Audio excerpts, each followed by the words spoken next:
Hello everyone, myself Shivam and today I am going to present my topic which is qualitative methods of data collection. So let's start it. Firstly, take a glimpse on what we are going to study today. Initially, we get to know about various techniques of collecting research data. It helps us in know from where qualitative methods are occurred. Then we discuss nature of our today topic, that is qualitative methods of data collection. Then we discuss various qualitative methods which include focus group interview, depth interview, projective techniques and case study method, and in last we will conclude it. So let's begin with research data collection techniques. As we all know, data collection is very crucial stage in the process of research, which can be collected through two methods, which is primary and secondary data. Primary data is further subdivided into two parts, that is quantitative data, which is objectivist approach and more rigid and scientific, and second is qualitative data, which is our today topic, and under this there are various techniques for data collection like focus group interviews, depth interviews, projective techniques and case study method. Let's discuss them in detail. Before move on to its various techniques, firstly let's talk about the nature or characteristics of qualitative methods of data collection. These methods are mainly concerned at gaining insights and understanding on underlying reasons and motivations. Second is subjective approach. These methods are subjective in nature, or we can say that exploratory in nature. The researcher is allowed to use unstructured methods at his discretion to record data. This is because unlike qualitative method is lack of measurability, which leads to the preference for methods or tools that are largely unstructured or in some cases may be structured but only to a very small limited extent. Requires a hypothesis test. It requires a hypothesis test but is not that rigid in following the procedures. Time consuming and expensive to conduct. This is its major limitation. That's why researchers try to lower the cost incurred by decreasing the sample size or number of respondents. Measurability becomes an issue. Unlike quantitative method, this method lacks the feature of measurability. Qualitative techniques of data collection. As we see from this diagram, there are various qualitative methods or techniques of collecting data.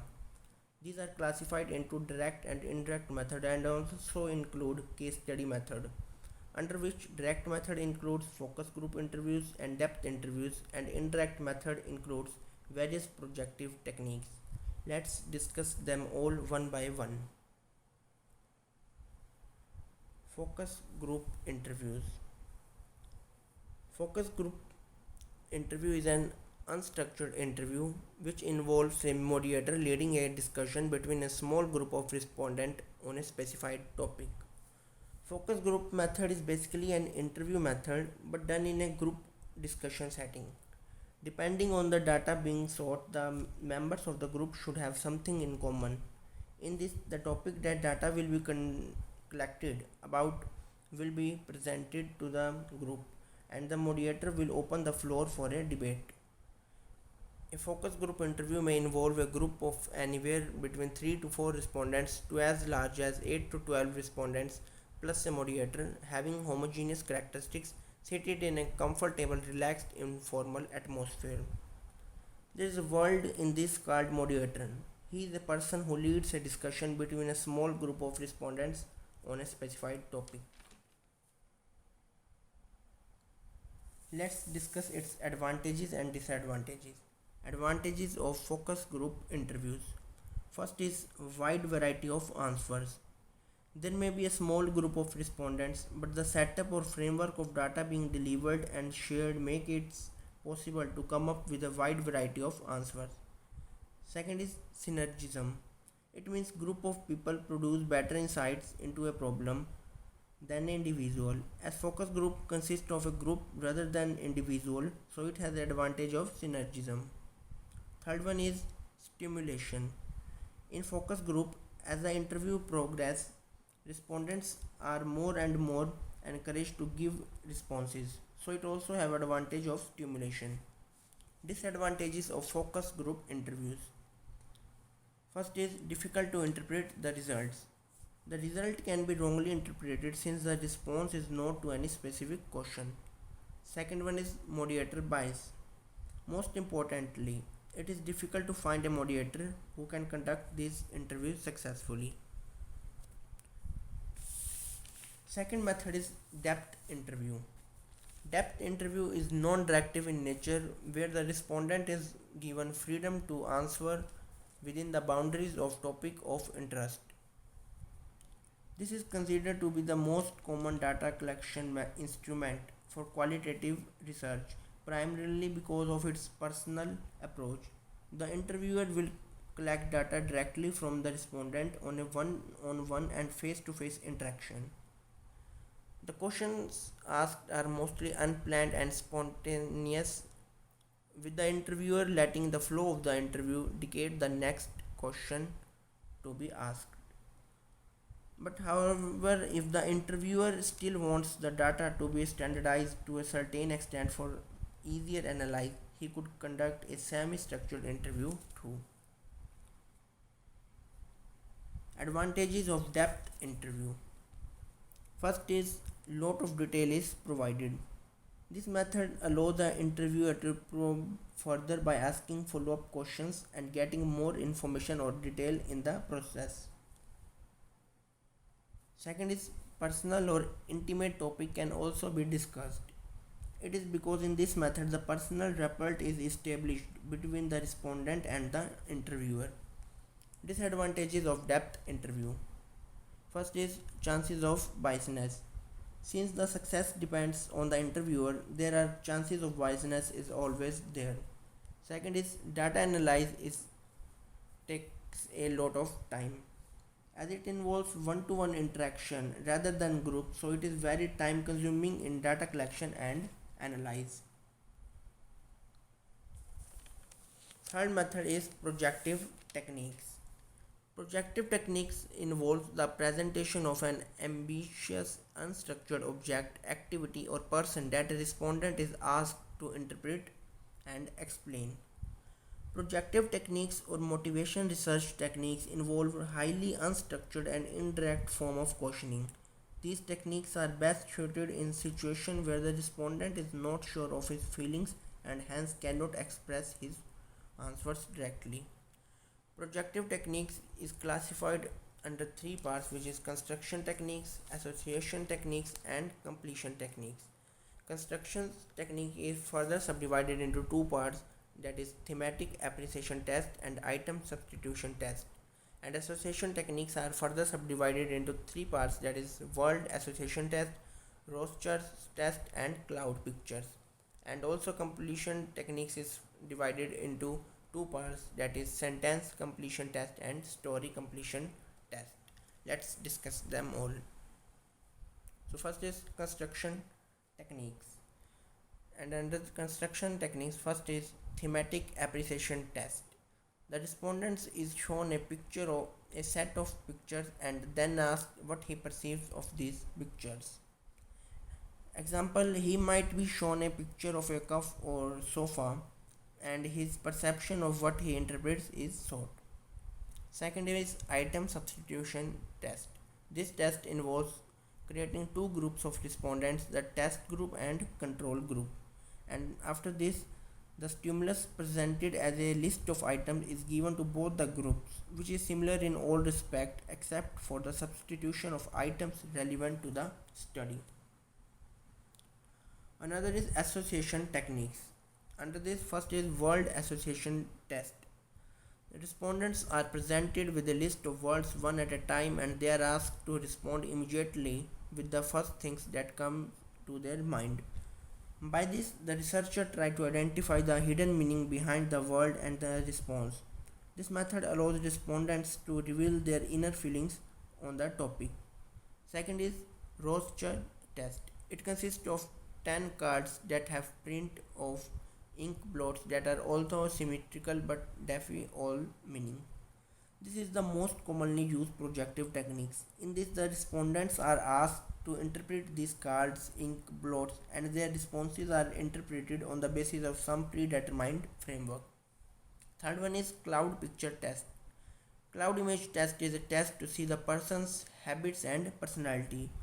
Cloud picture test is also very useful association technique of getting response from respondents.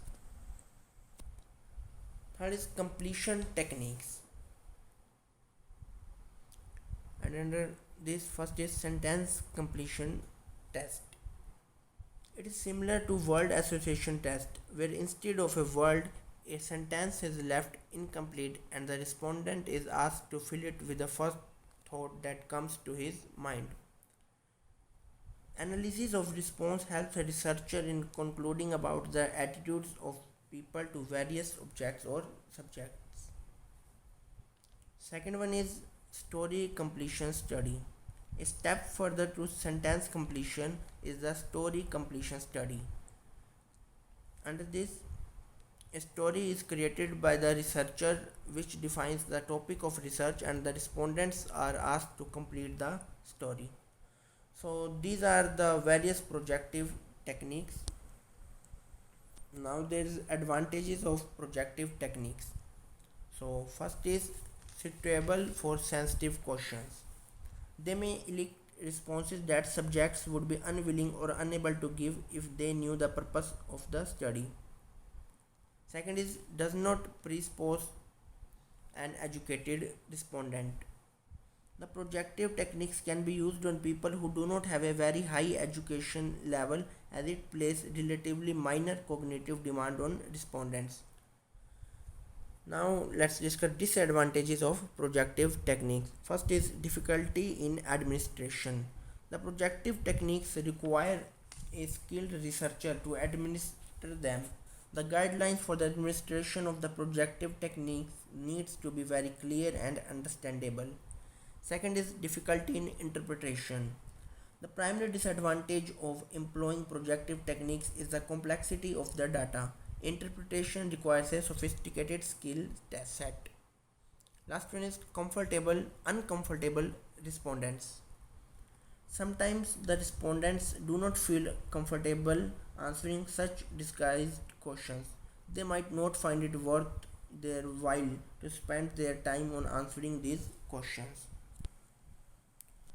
Another one is case study method. Case study research is used to examine contemporary real life situations and apply the findings of the case to the problem under study. A researcher should always remember that the success of this method depends largely on the case study chosen for analysis. While using the case study research method, a researcher should observe the cases should be selected on dimensions of a theory or pattern matching or on diversity of a dependent phenomena.